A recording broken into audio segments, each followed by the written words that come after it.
Donc bonjour à tous, je suis Caroline Barraud, je suis pharmacologue biologiste à l'hôpital Henri Mondor et je suis donc responsable de toutes les filières dites paramédicales, donc kinésithérapie, ergothérapie, soins infirmiers et électroradiologie médicale que je vais donc vous présenter maintenant.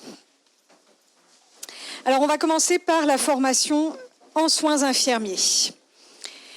Donc le métier d'infirmier, c'est un métier qui est bien connu, c'est un professionnel de santé responsable de la prise en charge globale du patient et de l'exécution des prescriptions médicales. C'est donc un métier à haute responsabilité qui peut s'exercer dans des lieux d'exercice extrêmement variés. L'infirmier peut exercer en libéral, soit en cabinet, soit à domicile chez les patients. Évidemment, l'infirmier peut exercer dans un hôpital ou dans des cliniques privées, mais également dans d'autres lieux plus originaux comme des écoles. Vous connaissez tous les infirmiers scolaires. Dans le monde du travail, puisqu'il est possible de travailler en entreprise dans le cadre de la médecine du travail, ou alors dans des lieux de vie comme les crèches, si les infirmiers donc s'intéressent plutôt aux jeunes enfants, ou alors auprès de personnes âgées dans les établissements destinés à l'accueil des personnes âgées dépendantes. La formation en soins infirmiers dure 3 ans, avec 50% du temps de formation en formation théorique et 50% en stage pratique sur le terrain auprès des patients. Il y a 2 voies possibles d'admission pour nous. Évidemment, il est possible de s'inscrire en première année de formation via Parcoursup, mais il est également possible d'accéder aux études d'infirmier à partir de la licence Sciences pour la santé, où vous pouvez donc accéder directement en 2e année d'IFSI à l'issue de la première, de la 2e ou de la 3e année de licence Sciences pour la santé à l'UPEC. À la fin des études, donc l'étudiant reçoit son diplôme d'état d'infirmier ainsi qu'un grade licence qui va lui permettre de poursuivre, s'il le souhaite, ses études. Il est évidemment possible de se spécialiser dans les soins en devenant infirmier puériculteur, infirmier de bloc opératoire ou infirmier anesthésiste. On peut aussi faire une formation pour obtenir un diplôme d'état d'exercice en pratique avancée et devenir infirmier en pratique avancée. Donc c'est une spécialisation dans différents domaines du soin. Un infirmier diplômé d'état peut également suivre une formation de cadre de santé pour devenir cadre. Donc là, il s'agit d'une formation complètement différente pour avoir des fonctions plutôt de management ou de formation. Et enfin, comme je vous l'ai dit, l'infirmier diplômé d'État reçoit également un grade licence qui lui permet de poursuivre ses études en master, s'il le souhaite, et jusqu'au doctorat pour pouvoir accéder à des postes d'enseignant-chercheur en sciences infirmières. Alors en pratique, à l'UPEC, nous avons un partenariat avec 9 instituts de formation en soins infirmiers qui sont répartis sur le territoire de l'Est francilien, donc sur le Val-de-Marne et sur la Seine-et-Marne. Donc vous avez la carte avec les différents instituts de formation en soins infirmiers partenaires. Donc les IFSI du groupe hospitalier de l'Est francilien qui sont à Meaux, à Coulommiers, à Magny-le-Hongre, l'IFSI de Provins, l'IFSI du Sud Seine-et-Marne qui est à Samois-sur-Seine, l'IFSI de Melun, l'IFSI Séraphine de Senlis à la Queue-en-Brie, l'IFSI Henri Mondor ici à Créteil et l'IFSI Émile Roux à Limeil-Brévannes. Donc, je vais maintenant vous présenter la formation en électroradiologie médicale. Donc, le métier de manipulateur en électroradiologie médicale est en général un peu moins bien connu. C'est un professionnel de santé qui réalise des actes relevant de l'imagerie médicale, de la médecine nucléaire, des explorations fonctionnelles et de la radiothérapie. Il y a également des lieux d'exercice très variés qui sont possibles. Un manipulateur radio peut exercer à l'hôpital, mais aussi dans des cliniques privées ou dans des centres d'imagerie ou des centres de radiothérapie.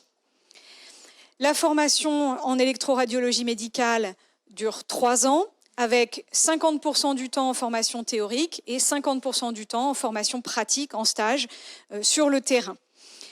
L'admission en première année d'IFMEM, donc l'Institut de formation en électroradiologie médicale, se fait par Parcoursup. Et comme pour les soins infirmiers, nous proposons à l'UPEC un accès direct en 2e année d'IFMEM à partir de la première, de la 2e ou de la 3e année de licence Sciences pour la santé. À l'issue de sa formation, l'étudiant obtient son diplôme d'état de manipulateur en électroradiologie médicale et un grade licence qui va lui permettre de poursuivre ses études. Donc, comme pour les infirmiers, les manipulateurs radio peuvent accéder à des formations de cadre de santé. Donc avec un changement de fonction, on n'est plus dans la spécialisation en électroradiologie médicale, mais plutôt sur des fonctions managériales. Et puis, le manipulateur radio peut également poursuivre ses études en master scientifique s'il le souhaite, alors principalement des masters de physique de l'imagerie médicale, et jusqu'au doctorat s'il souhaite faire de la recherche en imagerie médicale. À l'UPEC, nous avons un partenariat avec l'Institut de formation des manipulateurs en électroradiologie médicale de l'APHP, qui est situé boulevard de Picpus, dans le 12e arrondissement à Paris. Et puis nous avons également un partenariat pédagogique avec le lycée Saint-Exupéry à Créteil, qui propose une formation de technicien supérieur en imagerie médicale et radiologie thérapeutique. Je vais maintenant vous présenter la formation en ergothérapie. Donc l'ergothérapeute, c'est un professionnel de santé expert en réadaptation qui apporte des solutions au handicap. Il peut exercer dans différentes structures, bien sûr à l'hôpital et dans des cliniques privées, mais on peut également, en tant qu'ergothérapeute, exercer en libéral, soit en cabinet, soit à domicile chez les patients. On peut également exercer en centre de rééducation ou en EHPAD auprès des patients âgés.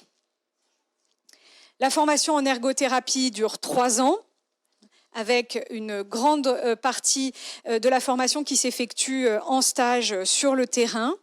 L'admission se fait principalement par Parcoursup, mais il est également possible de rejoindre la formation en ergothérapie à partir de la première, de la deuxième ou de la troisième année de licence Sciences pour la santé. À l'issue des 3 ans de formation, l'étudiant reçoit son diplôme d'état d'ergothérapeute et un grade licence qui va lui permettre de poursuivre ses études. Donc, comme les infirmiers et les manip radio, les ergothérapeutes peuvent accéder aux formations de cadre de santé. Ils peuvent également poursuivre leurs études en master en ergothérapie. Donc à l'UPEC, nous avons un master RG3PE, recherche, gestion de projet et pratique professionnelle en ergothérapie. Donc pour se spécialiser vraiment dans le domaine de l'ergothérapie.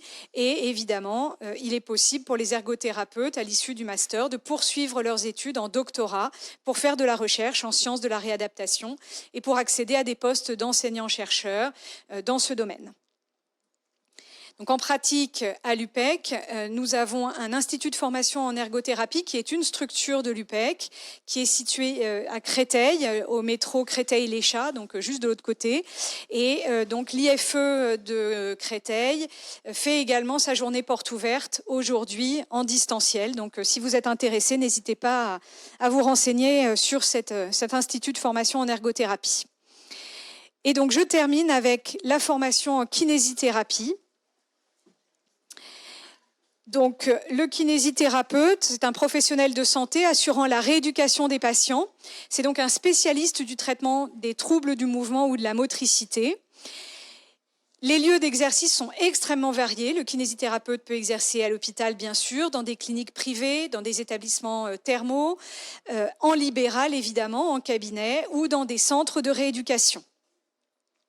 La formation en kinésithérapie dure 4 ans. Après une première année d'études supérieures.